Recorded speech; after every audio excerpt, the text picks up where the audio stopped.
At Capella University, you'll get support from people who care about your success. From before you enroll to after you graduate, pursue your goals knowing help is available when you need it.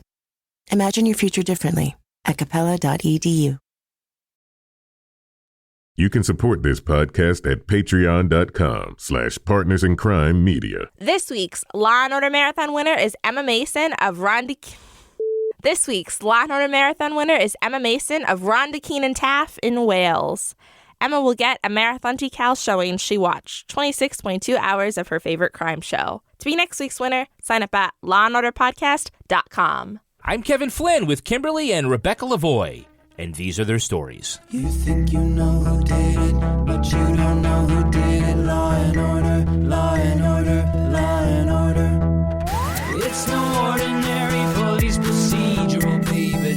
It's the FNOG of police procedures, baby. Law and order, law and order, law and order, law and order. These are their stories, these are their stories.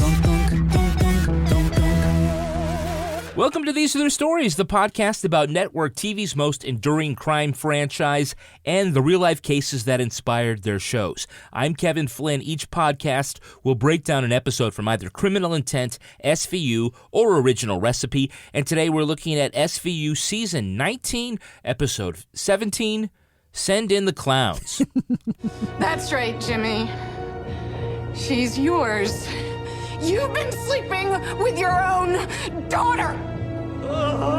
Can't wait. Joining me to do just that is true crime author and host of Crime Writers On and Slate's Mom and Dad Are Fighting podcast, Rebecca Lavoie. Hello, Rebecca. You forgot to include podcast prodigy in my bona fides, Kevin. That's right. By child podcast prodigy. You were competing by age 6. No thanks to your father. And rounding out the panel is our special guest, Don't Use My Last Name, Kimberly from Date with Dateline. Hi, Kimberly. Hi, I feel like I'm the clown when you're like, send in the clowns. Here's Kimberly. Now, explain why you and your partner, Katie, are incognito. I have no idea. I think we just think people will be really disappointed if they find out that we're just normal people. So Oh, so it's like Cher or Prince. yeah, exactly. And so we post pictures like every Friday on our Facebook of who we are, but sometimes it's like Bobby and Peggy Hill from King of the Hill, or, you know, Dorothy and Sophia from Golden Girls. And we're like, that's who we are, as a joke. So I think people are actually just getting frustrated, want to know who we are. So I have a theory. Yeah. They haven't yet figured out that they have the ability to, with their podcast, turn people into Dateline NBC fans, like they've managed to turn me into, and they're worried about, you know, their professional creds or whatever, but they shouldn't be worried about that because their podcast is amazing. So wait, are you saying we have some sort of like mythical power to make people date? Okay. Yeah, I would. I'm down with that.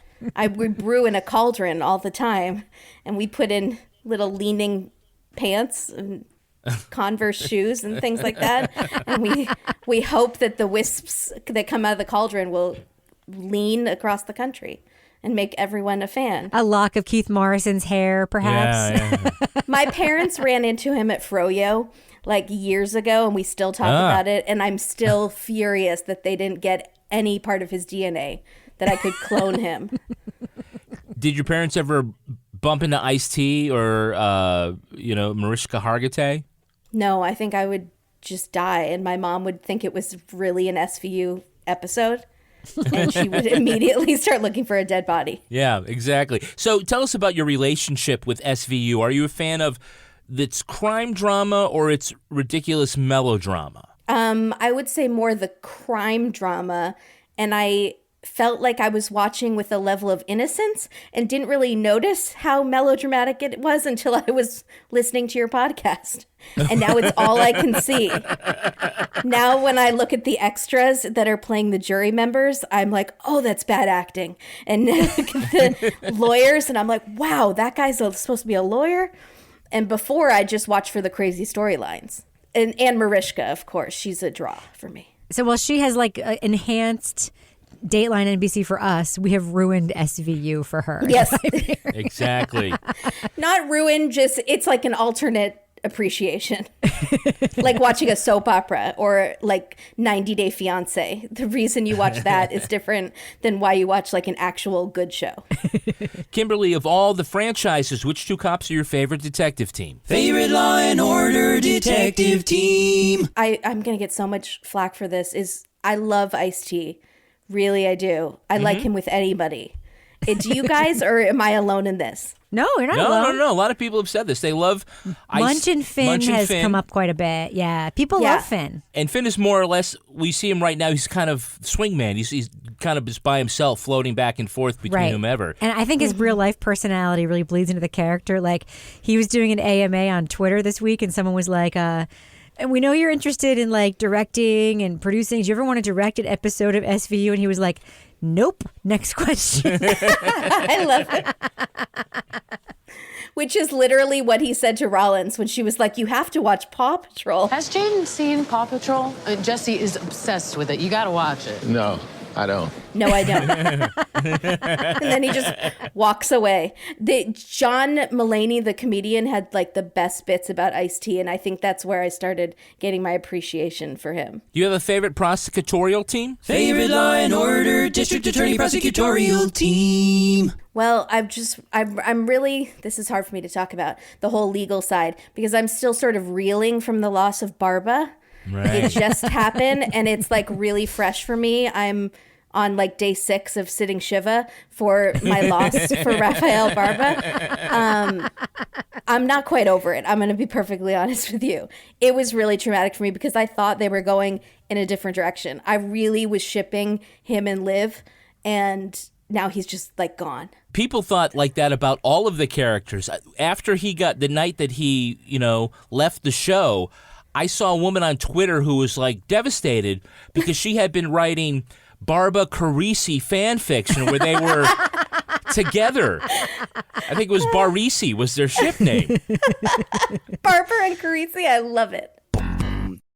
Now let's look at the first half of this episode, SVU, Season 19, Episode 17, Send in the Clowns. We open on a shot of a man in a creepy AF clown mask making his way towards a 16-year-old girl at an underground raver. What could possibly happen? The teen is Haley Sadler, a piano prodigy in New York, on a music school field trip. The chaperone, Mr. Turner, and Haley's parents are desperate to get her back. So what happened last night? Haley and Jenny must have snuck out. It's supposed to be lights out at 10. Does Haley know anyone here in New York? Maybe a boyfriend? No, Haley doesn't have boyfriends. Her whole life is the piano. Haley sent a phone video from the kidnapping clown's car showing his face in his place of employment. Turns out the clown works in a butcher shop. The detectives go back to Vinny Drago's apartment and they find Haley's clothes covered in her blood and her necklace in his trunk. A video turns up of Drago dragging a large duffel bag to a pier. I'm no detective, but it's starting to look like this meat cutter creepy clown is good for this crime. Well, you would think that. Haley's body is still unaccounted for. Drago swears the duffel bag was filled with, and here's a new one, hundreds of pounds of meat past the expiration date he was illegally selling to a restaurant. Yum. Stone thinks there's not enough evidence to charge him for murder, but when he sees a news report of Haley playing the piano, he realizes in that moment her life actually does have meaning and seeks an indictment. All right, so we're going to start at this raver. From the looks of the party, I'm pretty sure that no one at SVU in the writing room has ever been to a raver. No. Well, it's supposed to be like an under 18 club or whatever. Under it was a 16 over. Yeah. All I could think about when I was watching the scene was Stefan on Saturday Night Live. He was like, this party has everything. It has young girls in sparkly bow ties, massage parlor techno, music prodigies, mimes, close-up magicians. Close-up magicians. I did not understand that it was, I was like, is it Halloween? It was a circus-themed dance party. That's what the writers chose to call it. They didn't say rave. They were like, circus-themed dance party?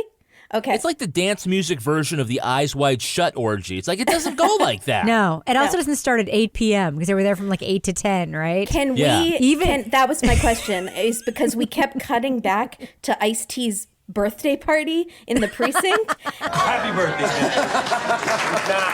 Wow. Thank you. Hey, this is my grandson, y'all. That's what's up. Big, come to Pop. What's up, man? And it was supposed to be like almost 10 o'clock, but his grandson, the baby, was there, and they're having cake, and all the detectives are there at 10 o'clock at night. Yeah, but listen, they have their lives, we have ours. Now, the whole time the clown is hitting on her, and they're hanging out and macking, he never takes the mask off. Right. And would you ever be like, that's the guy that I want to, as we know later, use as my mark? Like the guy in the creepy clown mask? No. You would choose some creepy, banker looking dude. You wouldn't choose I don't know. It was a little weird to me because she might actually have been murdered. Yeah, I was going to say, Kimberly, she might get more than she bargained for trying to set this guy up for murder. He might actually kill her. Yeah, it was basically like, wow, you picked the one guy who actually might be a rapist because he's, you can only see his chin. That's the guy you choose to go with? And he's a butcher, and he just happens to have assault and stalking charges on his resume. And he drove a car to a party in the Bowery in New York. Right. That's a really and apparently good drove home with the mask still on. Yes, yes. That's not good for your peripheral vision. No. Now, to underline the point that Vinny is dangerous, we see him with a meat cleaver in the air, up by his face. Hey, Vinny? Don't interrupt the man mid-hack. We've got to ask you a few questions, so please put the cleaver down. He's swinging that from above his head. Is he a butcher or a lumberjack? I'm a vegetarian, so I'm the wrong one to ask about the proper meat cutting techniques. But I did like how he yelled at the detectives for don't come up behind a guy who's holding a cleaver. That's you're known to that. Those are the rules of being in a butcher shop, I guess. Yeah, you don't yell at him in mid-hack. Yeah, that's what he said. It did feel like the writers were going a lot of stretching with dialogue, because that's something that they thought a butcher would say. But then they also had that weird thing where Liv was talking about Haley's social media profiles, and she was like, does she have any anonymous profiles? Does she have a Finsta? And I was like, ooh. Hashtag on the moment, Liv. Good for you. Wait, is that a real thing? Or is it Finsta is a fake Instagram account you set up. It's your alternate Instagram account that you don't want your parents to see. You didn't know about that? It's not a separate it's service. It's called a Finsta, a faux. Your daughter has 4 of them. Like an alien. Oh, shut up. So the 60-year-olds in the writing room actually did their research this time, you're saying? One of them has a niece. Yes. Now, they go to Vinny's house to search it, and remember, all the lights are off in the bedroom except for this tiny white spotlight trained on the bed where the clown mask is resting. like it's a museum piece. Right. And once again, in the magical world of Law and Order Universe Real Estate, which you know you hate when I bring up, that apartment lived in by this ridiculous 20-something butcher who's picking up 16-year-olds at some club he actually drove to, has 17 rooms. Apartments. Yeah. The apartments are not that big. They're just not. I don't care. No, he would actually have roommates scattered all over the floor. That's in real life, right? Like on a futon, and one sleeping in the bathroom just so he can afford that rent. Well, apparently he's making so much money on the side selling expired meat to restaurants. That's true. This is why people get sick in New York City. That's true. That's true. What's the guy's name? Jose something? I think it was just Jose, right? No, he had a funny name. It was Dark Jose or something really strange. Well, Vinny's last name is Drago, which Yes. is the freaking dragon on Game of Thrones. Mm-hmm. And it's also Draco Malfoy. I Yes. feel again, the writer's room was what's an evil sounding name? Yeah. Drago. Somebody who could go along with this chin. It's also the name of a mass murderer, and from a very famous case from our neck of the woods, New Hampshire, Carl Drago, remember? No, those are all 3 different names. It's Drago. Yeah. That's Carl Draga. Okay. And it's Draco Malfoy. Okay. But they all sound the same. They all sound evil. They all sound like mustache-twisting douchebags. Exactly. If there were a mustache underneath that clown mask, he would be twisting it. We have a Hey, It's That Guy. We do? Yeah. Hey, it's that guy. Who knows the actor who played Haley's dad, Chris Sadler? You mean his super obsessed weirdo dad? Yeah. Will Sasso. That's right. It's Will Sasso. Chris, please. No, I want to help search, all right? It's not a good idea. She's my little girl, all right? She's out there. She's alone. She's cold. She's afraid. He's best known as Curly from the 2012 Three Stooges reboot. Oh, that's what he... Really? That's not how I knew him. How did you know him? Just as a comedian, and he's in a lot of things, like on TV pilots, probably that didn't get picked up. But... Well, you can see him now in Kevin Probably Saves the World with Jason Ritter on ABC. Some people were like tweeting at us that they thought that he was not used the best way, that he should have been a knock kind of character. Instead, he was like Dad MacGuffin, like Dad Red Herring. What do you mean? Because of that one comment that the mom made? Yeah, like he loves her more than he loves me. And then there's also weird things like, she's my life. She gives me shit about being a garbage man. But I'm totally obsessed with her anyway. Like, that was weird. The whole thing was weird. Kimberly, you could see him playing a garbage man, though, right? Well, he's definitely like a blue-collar type guy. And I did think he might be the killer because I recognized him. You know, when they throw in an actor who's a little too recognizable for that role? Yes. And you think, oh, they must be the killer. So that tricked me. So Stone is at this bar, right? And he looks up and sees the screen, and there's a video of Haley pretending to play the piano. On Inside Report. Was discovered as a musical prodigy by a preschool teacher at 3 years old. Her parents, Anna, a substitute teacher, and Chris, a sanitation engineer. And all of a sudden, the piano music swells so much you can't even hear the reporter anymore. Right. Rebecca, what was happening? Well, first of all, Olivia showed up at that bar, and all I could think of was like, why was she there? Like, well, there's only 2 bars in New York, but do they have right? a plan to like meet up later to talk about why you won't indict this guy? I think, Kimberly, that's the first thing you learn about a new ADA is what bar do they drink at? No, I think he said, where did Barba drink? Where did the guy before Barba drink? Where did those 2 blondes drink? Where did the lesbian who got fired drink? Bobby Flay's wife. Where did Bobby Flay's wife drink? And then I'm going to go there. That's where we go. They get a discount on the alcohol or something. No, I think he would make a forced comment about asking where his father drank in the first 4 seasons of Law and Order. Where did my dad go to drink in 1994? Where did he go to drink to get over the pain of having to visit my schizophrenic sister? Which we're not there yet. We're not there yet. But I mean, that whole scene was so funny because this whole first half was so strangely paced for an SVU episode. And I know we'll talk about it, but like every single twist and turn of the episode happened in the last 5 minutes of the episode. Yes. So the first half and like the first half of the second half all seemed like weirdly stretched out. And the tension in the first half is like, by the way, we got to actually meet some scene of crime people at the dump, which was fun. Like seeing the people who actually put on gloves and aren't wearing beautiful outerwear all the time, like looking through garbage bags. That was cool. You're saying we may never find Haley? We'll keep looking, but at some point, someone with a higher pay grade is going to want to nix the overtime. We got to see Rollins like looking really shaken when she hears about like the DNA match on the blood, like all the cop stuff is stretching it way out. And one of those things is they're stretching out Stone's indecision about charging Draco or whatever his name is. Vinny. Just go with Vinny. Vinny and Olivia. Because it's not any better. And Olivia being like, it's time to charge him. It's time to charge him. Apparently charge him means like bring him to trial the next day, but that's a whole other separate thing. And he's just like, no, I can't. There's no body. And then he watches her playing the piano. And when we saw that, I turned to you and I was like, oh, now she's worth something. She's white and she has a talent. It's time to charge someone. I wrote in my notes, because she's white. It literally says that in my notes.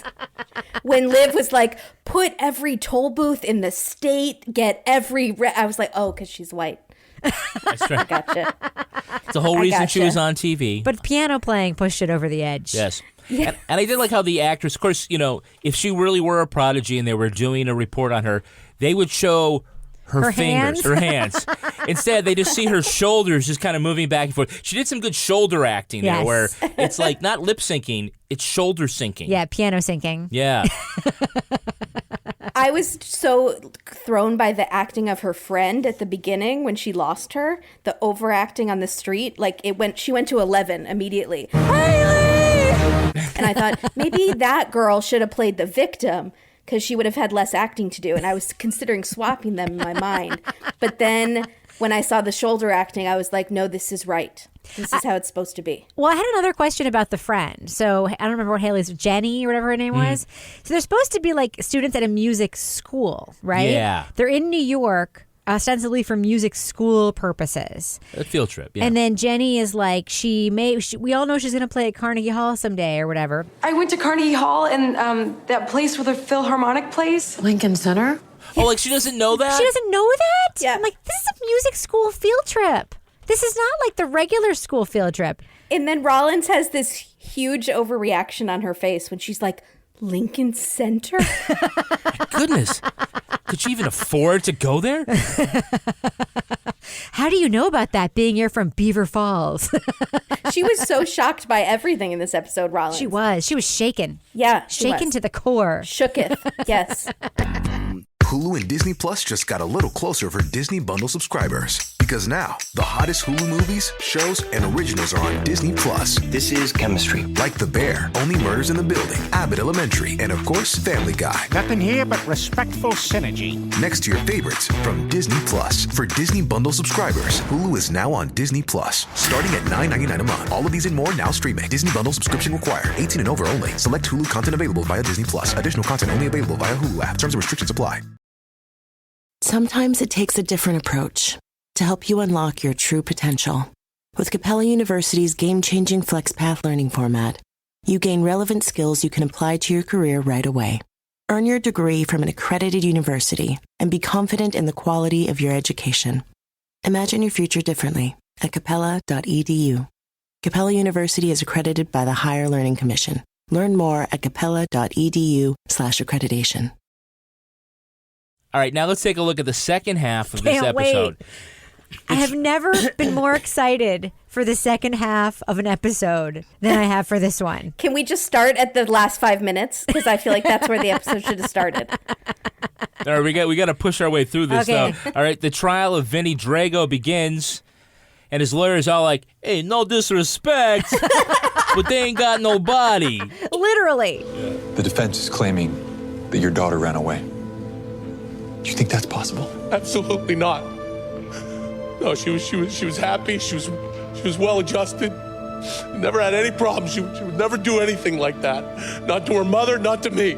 They also ain't got no witness because piano teacher James Turner has skipped court. Carisi and Rollins go to Beaver Falls, Pennsylvania to find him, but his wife doesn't know where he is. They search his in-home studio and find photos of Haley posing for him in naughty ways, and it's clear someone's been banging on the piano. I love that joke. Why doesn't anybody laugh at that joke? All right. Yeah. Because we're talking about a fake, inappropriate relationship with a teenager, Kevin. We know it gets worse. They track down the former songwriting partner who says he lent Turner his house on Oyster Bay. They go there and find Turner in bed with Haley. She wasn't dead at all. Could there be a bigger twist? Yes, good. On the way back to New York, they each admit to setting up Vinny because they wanted to be together. They have a special connection, a very special connection. It's a very tense reunion with Haley's parents at the station. Dad wants to beat up Turner, but Mom has the ultimate gut punch. She reveals that she had an affair with Turner 17 years ago, and please God, no, please God, no, please God, no. Haley is actually his daughter. Oh, no. And all of America throws up at the same time. As does everyone in the squad room. That's right. But now what will the writers do with the last 2 minutes of this episode? Ooh, I don't know. What should they do? In an attempt to make Stone seem human, he visits his sister who's been in an institution with schizophrenia. Okay, so let's start at the trial. On the stand, they ask Haley's friend if she recognizes the man in the clown mask, and she says, it's him. And I'm like, no, you don't recognize him. He was wearing a creepy as fuck clown mask the whole time. His chin. I would know that chin anywhere. I mean, I get the lawyer's, defense attorney's, strategy, but I'm like, even that one, you could just, rip her apart. Really? You recognize him? This was the no disrespect, but he was wearing a mask. Yeah, but this also was the most, ridiculous manipulation of timeline that has ever happened on any episode that we've ever talked about on the show. They always mess with when trials happen. Yeah. We know things take a year. This was literally cut from a scene in the bar where she's trying to get him to charge the guy to the trial, and everyone is still in New York for the field trip. The witness is still there, the friend, the music teacher's still there. Everyone's just still hanging around. So, Kimberly, do you think it was they said, hey, can we get a courthouse on Wednesday maybe to start a murder trial? Is that good with everybody? I think this whole thing about the rush for her is because the detectives freak out when an innocent girl from another area comes to New York and goes missing. It's I think they care a little less when it's a New York local, but when it's someone from out of town and it'll give their city a bad name if it goes public, they're like, we have to solve this right now. The mayor said heads are going to roll if we don't find this guy. PP1. 1 PP. 1 PP. PP1. Whatever. That's 1 PP, Paw Patrol. This girl came from Beaver Falls, which is the birthplace of Joe Namath. Which, thank you for letting us know that, Ice-T. So Turner came up with this elaborate plan for Haley to disappear, and all he has to do is testify against Vinny to get away with it. Why the hell does he blow town in that moment? Right in that moment. I don't know. Why is his plan also to travel the world with her and have her be famous while they're also pretending she's dead? Yep. The whole thing makes no sense. Well, it makes sense for a 16-year-old to come up with that story, but he's a grown man that should have been like, are we going to get you reconstructive surgery on your face? That's right. Because if we go public, everyone thinks you're dead, honey. How about this? I'll wear glasses and not use my last name like Kimberly from Date with Dateline. No one will know it's me.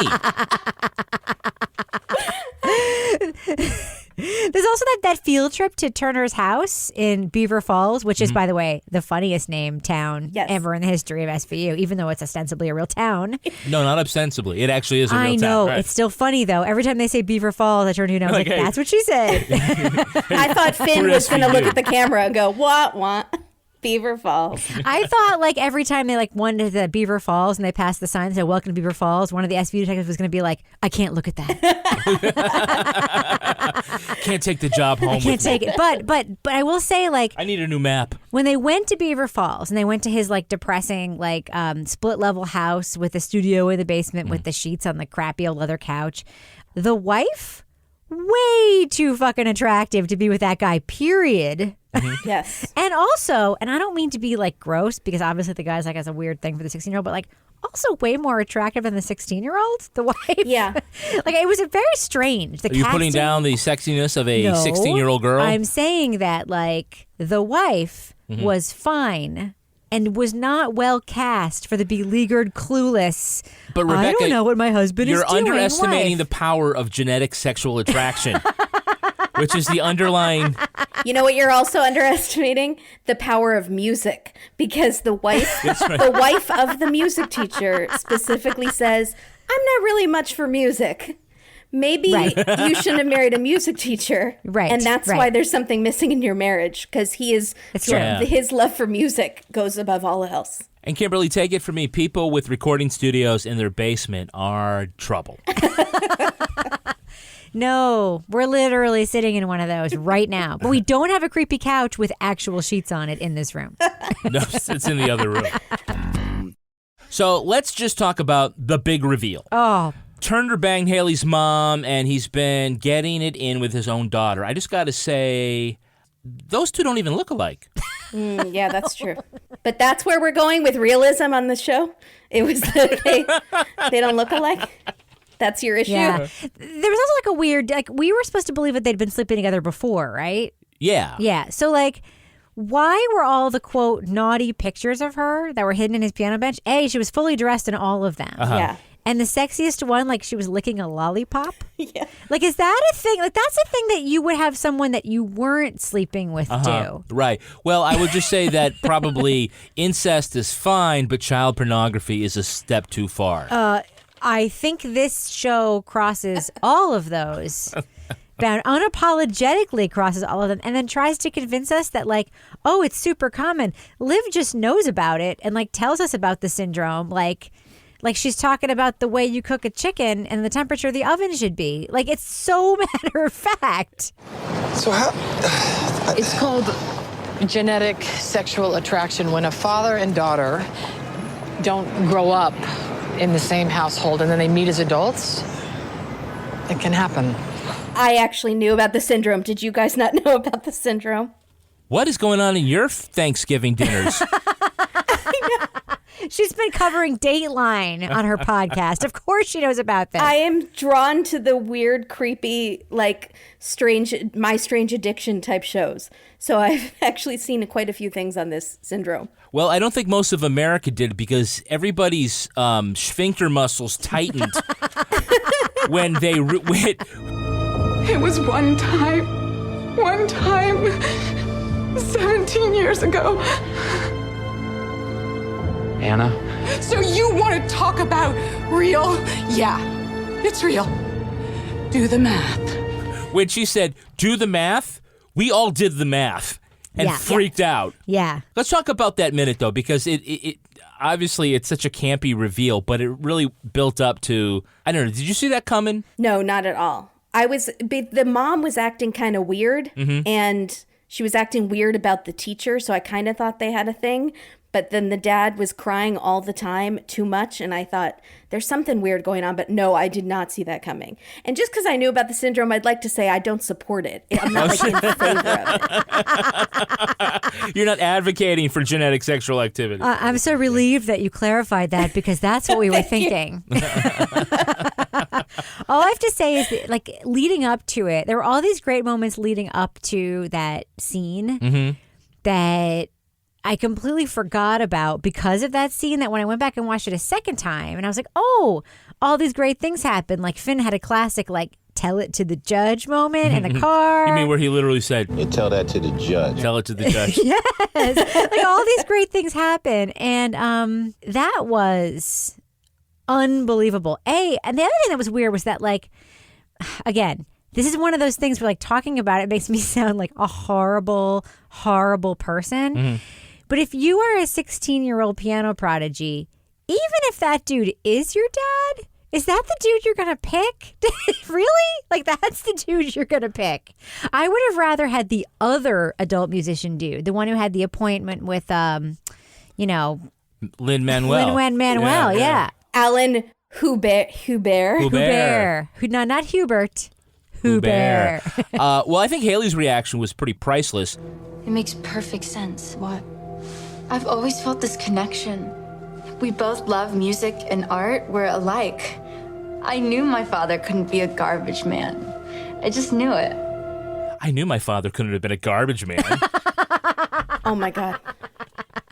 She is smiling like a Stepford wife. Yep. Like she is in heaven.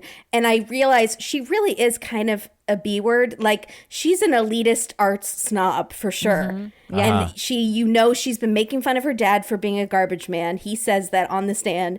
Then she's like, I knew my dad couldn't be a garbage man. Also, she didn't care that her poor friend thinks she's dead. Her parents think she's dead. And she framed this innocent douchebag guy. I mean, she's not a winner. No, but I bet she knows where the New York Philharmonic performs. So there's that. Yes. She knows the name of that venue. Wouldn't that be part of the field trip? Lincoln Center? You'd think. Yeah. You'd think. Yes. Good point. You know what's so funny? It's like there are other episodes where there are disgusting crimes that happen on the show. We've talked about them many times. Yeah.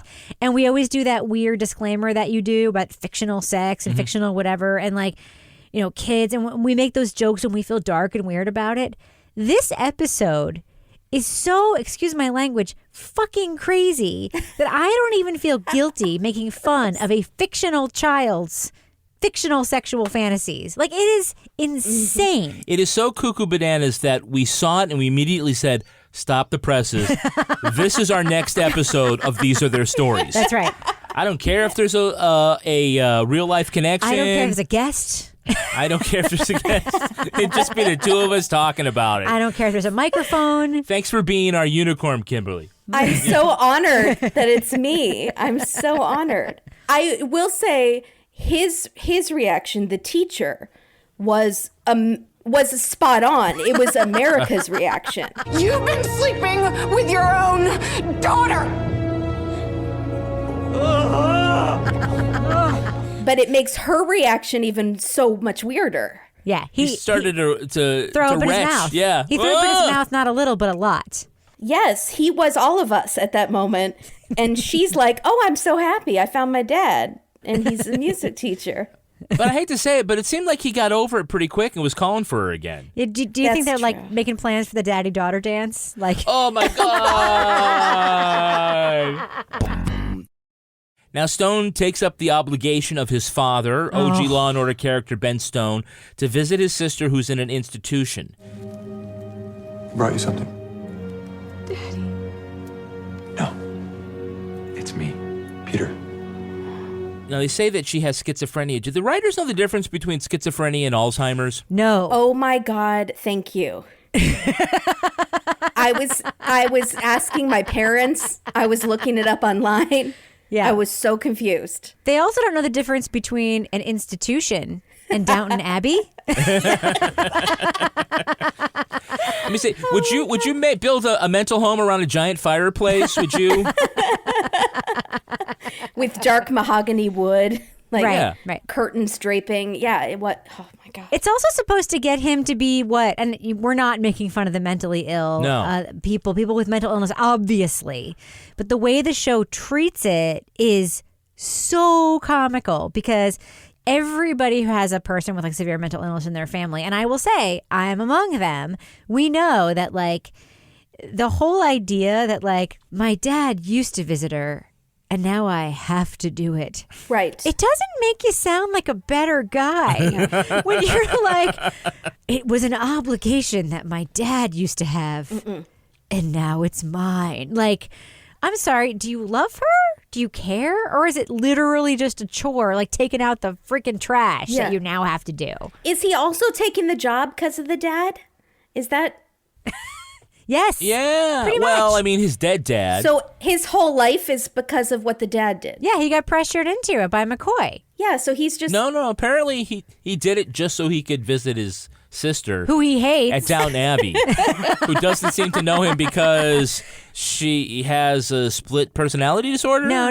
Schizophrenia is not multiple personality disorder. But that's like no. Go ahead. Schizophrenia is like a severe mental illness.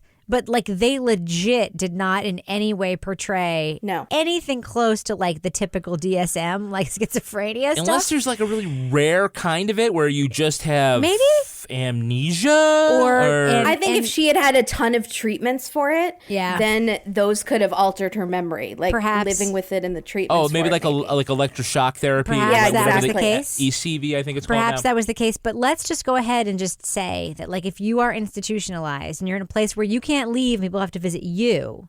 The way they will visit you will not be next to a giant open roaring fire with no supervision where you are sitting by yourself for an indeterminate period of time at Downton Abbey. We have a fireplace. It takes a lot of work to tend that. Who is the orderly coming over throwing a new log on every 15 minutes? Nurse and Ratched. Pushing around It's really bad. The whole thing was so bad. And then he gave her the candy, the snowball, whatever it was, and then that made her be like, oh, Dad, you're my dad. But wait. Didn't you notice that dessert in the wrapper was called cuckoo nutter butter?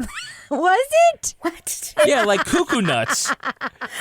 But cuckoo nutter butter, or cuckoo nutter. That's offensive for someone in a mental hospital. Why would you bring anything labeled cuckoo into a mental hospital? That's very offensive. I think the writers know as much about mental illness as they do about ravers.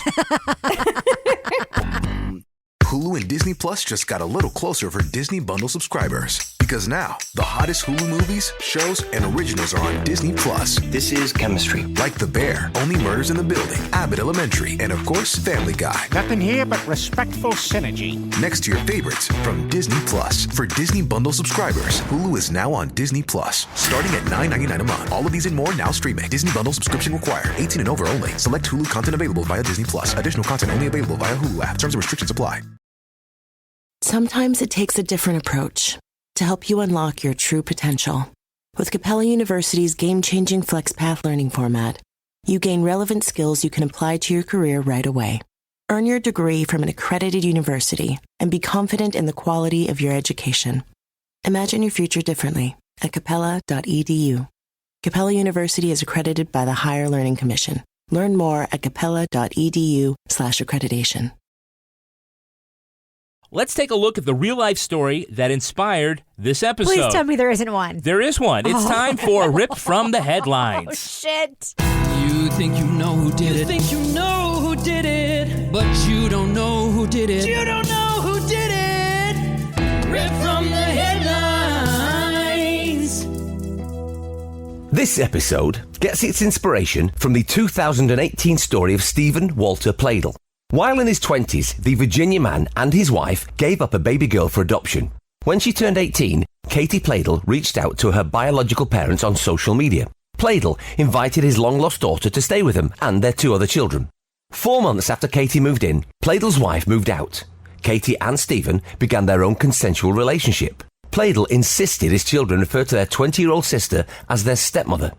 In July of last year, the couple got married, although they legally can't wed. In September, Katie gave birth to her father's child, a baby boy. Pladl's estranged wife learned of their union and notified authorities. The 2 were arrested in February and faced several charges, including incest with an adult. Both Steven and Katie Pladl faced between 1 to 5 years in prison and a $2,500 fine.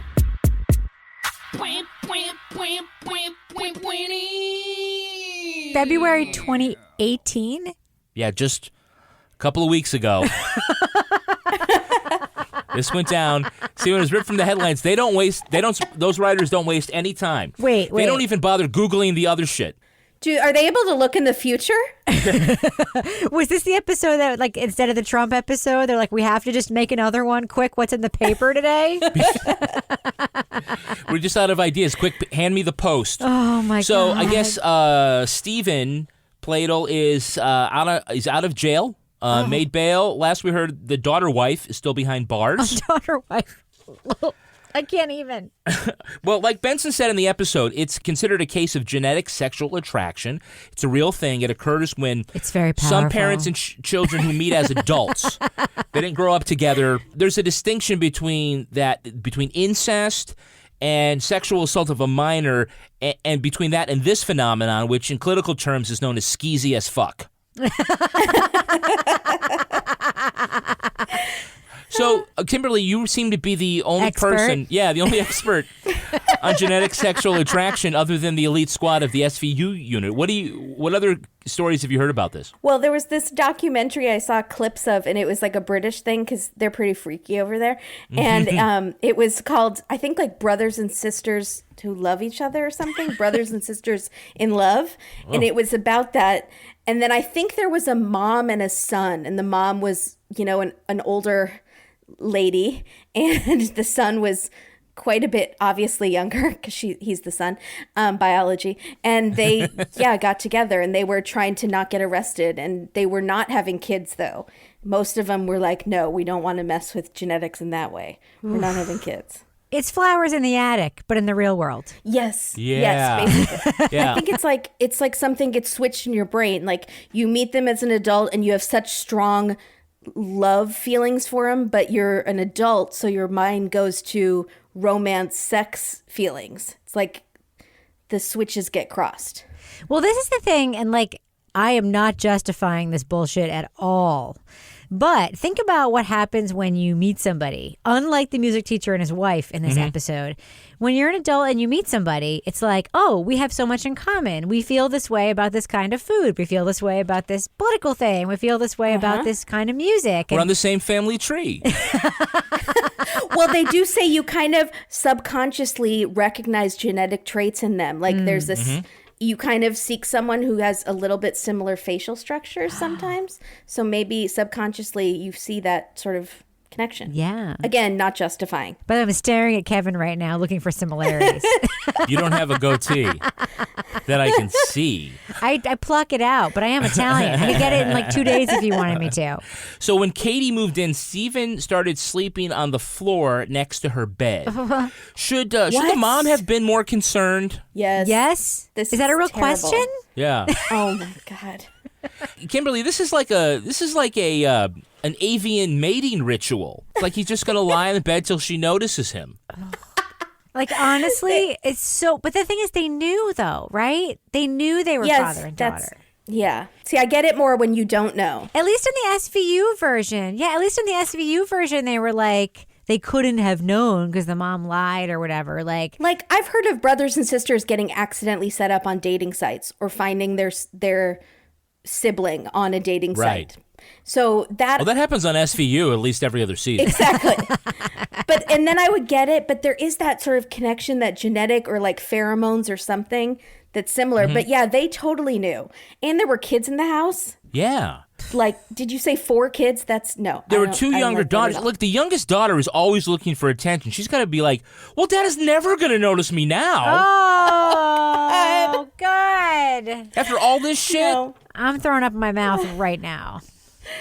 Oh, God, those poor children need so much therapy right now. I immediately want you and me to do one of those stupid 23andMe things just so we can make sure that it doesn't match, because I used to be attracted to you until I noticed that you could maybe be my brother. Maybe. Oh, my God. Oh, this is so good. This is like a Dr. Phil therapy session. I love it. Is it wrong that I still want to do you? Speaking of, I think there was an episode of Dr. Phil or maybe Dr. Drew, one of those shows with this, what do they call it? Syndrome? Yeah, I guess. There was, because I was doing some Googling and I saw it. And it was two women who had intimate relationships with their fathers that they met. Oh. Yeah. As adults. Yeah. I didn't watch it. Wait, the same father? No, different. They just shared that. They're each their own father. Yes, each their own fathers, but they now have a sisterhood, if you will, of ladies who have slept with their fathers. There's a fucking club? I know, They have jackets and stuff? Listen, we've heard the expressions MILF and DILF. Yeah. It's not supposed to refer to your own mom or dad. No. That's true. It's just not. No. That's going to do it for us. We want to thank our guest, Kimberly, from the Date with Dateline podcast. So good. Kimberly, where can our listeners follow you online? We are online, Instagram, Twitter, and Facebook, Dateline, and on all your podcast apps and iTunes. And please, and you really, if you love this show, these are their stories, like, you should listen to Date with Dateline. It'll be your jam. It is fantastic. Rebecca, how can our listeners follow you? I host Crime Writers On, our flagship show. I'm also on Slate's Mom and Dad Are Fighting, the parenting podcast. Unbelievably. I might get kicked off after this episode, though. And you can also find me on Twitter and Instagram at Reb Lavoie. And you can track me on Twitter at Kevin P. Flynn. You can also tweet to us at Law and Order Pod or follow us on Instagram at These Are Their Stories Podcast. Our newsreader was Cy Frater. Our theme music was composed and performed by Uncanny Valleys. Content assistance from Travis Roy. Lily Flynn slings the swag. To get ad-free episodes of These Are Their Stories a week early, sign up for Stitcher Premium. Get your first month free at StitcherPremium.com/crime. All clips in this podcast were used in compliance with the U.S. Copyrights Act, fair use exemption for criticism and commentary. Special thanks to the elite squad of the Law & Order Wiki community for preserving the evidence. If you want to know what episodes we're talking about on our upcoming shows, go to lawandorderpodcast.com. Sign up for our newsletter for a chance to be our next Law & Order Marathon winner. These Are Their Stories was recorded in the Yoga Loft above the Bodega in Bay St. Louis, Mississippi studio and is a production of Partners in Crime Media. Partners in Crime Media. Sometimes it takes a different approach to help you unlock your true potential. With Capella University's game-changing FlexPath learning format, you gain relevant skills you can apply to your career right away. Earn your degree from an accredited university and be confident in the quality of your education. Imagine your future differently at capella.edu. Capella University is accredited by the Higher Learning Commission. Learn more at capella.edu/accreditation.